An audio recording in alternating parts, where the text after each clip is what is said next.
전술작전 훈련을 하고 있는 프랑스 특수공군부대 CPA-20 대원들이 있습니다. 엄청난 실전 경험과 훈련 강도로 엘리트 부대원들인 이들은 왜 도대체 한국에 훈련을 하러 가야 하는지 모르겠다며 불만이 한가득한 채로 인천공항에 도착했는데요. 도착한 그들은 군사 관계자의 손에 이끌려 어디론가 끌려가게 되고 그곳에서 그들은 놀라움을 감출 수가 없었다고 합니다. 이들은 한국에서 어떠한 경험을 한 것인지 알아보도록 하겠습니다. 구독과 좋아요 해주시고 건강과 행복 받아가세요. 제보받은 사연을 재구성하여 만들었습니다. 군인이라는 신분 때문에 이름은 가명을 사용한 점 양해 부탁드립니다. 감동적이고 재미있는 사연이나 아싸코리아에서 들려주었으면 하는 내용을 이메일로 제보해 주시기 바랍니다. 해당 사연자를 대신해서 저희가 읽어드리겠습니다. 안녕하세요. 저는 프랑스 CPA-10 특수부대에서 근무하고 있는 파비앙이라고 합니다. 저희 특수부대는 공군의 특수 임무를 담당하고 있으며 주요 임무는 기습 타격, 정보 수집, 공습 목표에 대한 정찰, 폭격 유도, 공군기 이착륙 지점에 미리 투입되어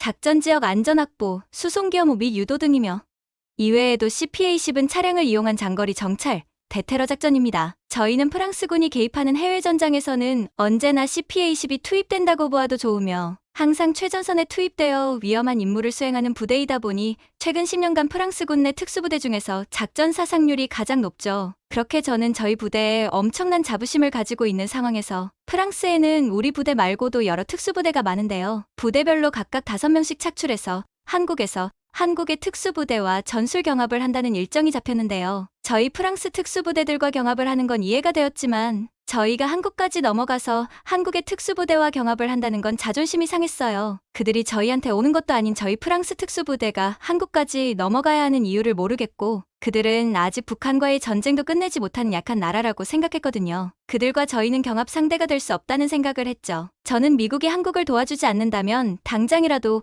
북한의 침략을 당하는 약한 나라라고 생각했어요. 저는 당연히 우리 부대 대표로 착출되었고 그렇게 한국에 가게 되었습니다. 13시간이라는 비행을 마치고 저희는 한국에 도착했는데 입출국 장소에 많은 인파가 소란스럽게 몰려 있었어요. 그들은 단체로 한국에 넘어온 여행 관광객들이었고 그들은 공공장소임에도 엄청나게 떠들어대더군요. 그렇게 저희는 대기하고 있었는데 입출국 대기 순서가 줄지를 않는 거예요. 알고 봤더니 관광객 중 한 명이 줄을 대기를 하고 있으면 그 앞으로 일행들을 계속 새치기 시켰던 겁니다. 저희보다 앞에 있던 한국인이 그 모습에 공항 직원에게 상황을 전했습니다. 저희 프랑스에서는 저런 사람들과 엮여봤자 좋을 게 없어 그러려니 하고 넘어갔겠지요. 얼마 되지 않아 공항 경호원으로 보이는 사람들이 왔고 상황을 신속하게 정리하더라고요. 관광객들은 중국인이었고 그들에게 경호원들은 중국말을 써가면서 엄청 뭐라고 했어요. 저희는 경호원인데 어떻게 중국말을 저렇게 잘할 수 있나 놀랐어요. 그리고 저희에게 다가와 이번 특수부대 합동훈련건으로 왔냐며 물어보더라고요. 맞다고 하였고 그분이 저희를 인솔하는 와중에 궁금한 거를 물어봤어요. 그는 원래는 군인 출신인데 은퇴를 하시고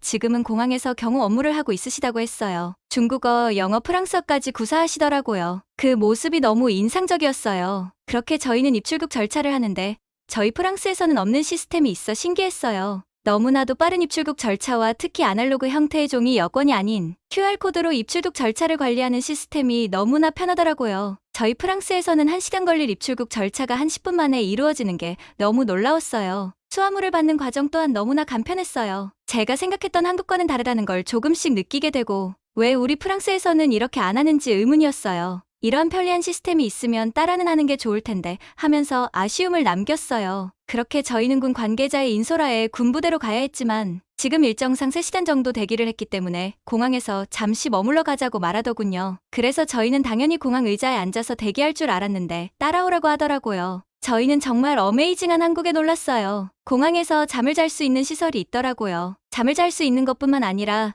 그곳에서 샤워 운동까지 할 수 있는 광경은 제가 알고 있던 한국과는 너무 다른 최신식 시설과 엄청난 인프라에 놀랐습니다. 저는 특수부대 임무 특성상 여러 나라를 돌아다녀 보고 많은 공항을 겪어봤지만 이런 인프라와 시스템을 갖춰진 건 정말 한국이 처음이었어요. 하지만 이런 시설을 이용하기에는 요금이 부담되어 때문에 관계자에게 저희가 쓰기에는 너무 부담스럽다고 말하였지만 군 관계자는 당연히 이 모든 것은 무료라고 말씀하더라고요. 이 말에 저는 도저히 이해를 할 수가 없었어요. 아무리 저희가 해외 파견을 가도 그곳에서의 일정간의 사생활의 비용은 사비로 해야 했는데 한국에서의 모든 일정은 관계자님이 처리해 주시겠다고 하시더라고요. 그렇게 저희는 편안한 잠자리와 함께 즐거운 휴식을 취하고 있는 와중에 관계자님께서 식사를 하고 군부대로 가자고 하시더라고요. 한국에 오면 꼭 먹어야 하는 음식이 있다며 저희를 어느 산골 쪽 식당으로 데려갔어요. 어느 한 식당에 도착했는데 식당이 참 허름하고 나무로만 되어 있는 특이한 건물 구조의 형태였어요. 공항에서 엄청난 크기와 현대적인 건물과는 너무 상반되는 그런 건축 방식이었죠. 그렇게 저희는 식당 안으로 들어갔는데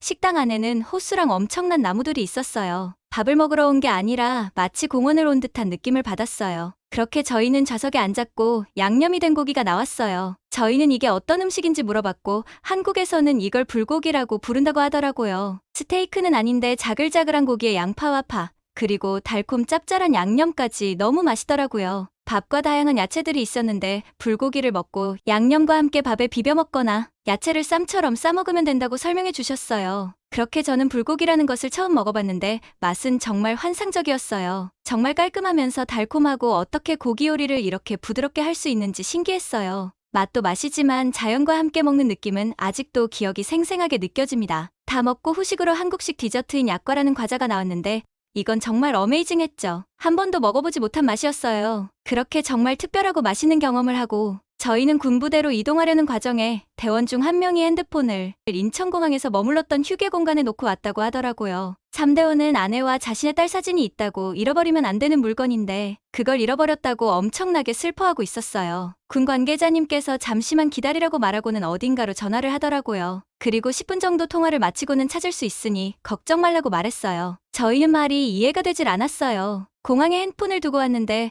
어떻게 찾을 수가 있나 물어봤고 관계자는 조금만 기다리라며 저희를 진정시켰어요. 그러고는 전화가 왔고 핸드폰을 찾았다고 말하더라고요. 저는 정말 말을 믿을 수가 없는 게 아마 저희 프랑스뿐만이 아닐 겁니다. 전 세계 어느 나라를 가더라도 핸드폰을 놓고 왔는데 그걸 찾을 수가 있다는 확률은 거의 없다고 생각할 겁니다. 그렇게 저희는 인천공항으로 다시 이동을 하고 있는데 관계자님께서 말씀하시더라고요. 한국에서만 있는 조금 특별한 문화인데 한국에서는 남의 물건을 절대 탐하지 않는 문화를 가지고 있다. 카페에서 물건을 테이블 위에 올려놓고 1시간이든 2시간이든 자리를 비워도 물건은 사라지지 않을 거다라고 말을 하더라고요. 저는 말이 도저히 믿어지지 않았어요. 그리고 인천공항에 도착했는데 정말로 핸드폰을 찾을 수가 있는 그 광경에 도대체 한국에 와서 몇 번 놀라는지 모르겠어요. 그렇게 저희는 핸드폰을 되찾고 드디어 전술 경합 훈련을 하러 군부대로 이동했어요. 아무리 시설과 시스템 인프라가 한국이 좋다고는 하였지만 군사적으로는 저희가 우위에 있을 거라고 확신에 차고 갔어요. 거기에는 최첨단 시설들과 장비들이 구비되어 있었고 이미 한국 특수부대원들은 훈련하고 있더라고요. 우리 부대는 한국에서 군사력만큼은 지지 말자는 의지와 함께 전술훈련이 시작되었어요. 그렇게 한국의 특수부대 2곳과 저희 프랑스 특수부대 3곳은 각각의 거점에서 시작해 서로의 기지를 탈환하는 5팀의 경쟁훈련이 시작되었어요. 시작된 지 얼마 되지 않아 한국 특수부대팀이 프랑스 COS10 특수부대팀의 거점을 탈출했다는 메시지가 울렸어요. 저희는 이게 무슨 소리인가 당황했어요. CPA10 특수부대는 저희와 훈련 성적을 나눌 때 항상 1위를 다투던 팀이 시작한 지 10분도 되지 않아 한국에 점령당했다는 소리에 저는 긴장했습니다. 생각보다 한국의 군사력이 높을 수도 있다고 생각했어요. 그렇게 저희 팀은 한국의 특수부대 1팀과 대치하는 상황이 벌어졌고 생각보다 그들의 탄탄한 조직력에 감탄했어요. 그들의 움직임은 체계적이면서도 유연했고 그들을 지휘하고 있는 팀장은 실전 경험이 많은 듯한 모습을 보였지만 저희 팀 또한 실전 경험은 밀리지 않았고 대치 끝에 저희 CPA10 부대는 한국 특수부대 2팀을 제압하였고 그와 동시에 한국 특수부대 1팀도 CPA10 특수부대를 제압했다는 소식이 들려왔어요. 그렇게 저희 CPA10과 한국 특수부대 1팀만 남았습니다. 우리 부대는 빠르게 공습으로 정비하기 전에 그들의 거점을 공략할 계획이었지만 이것을 간파하기라도 한 듯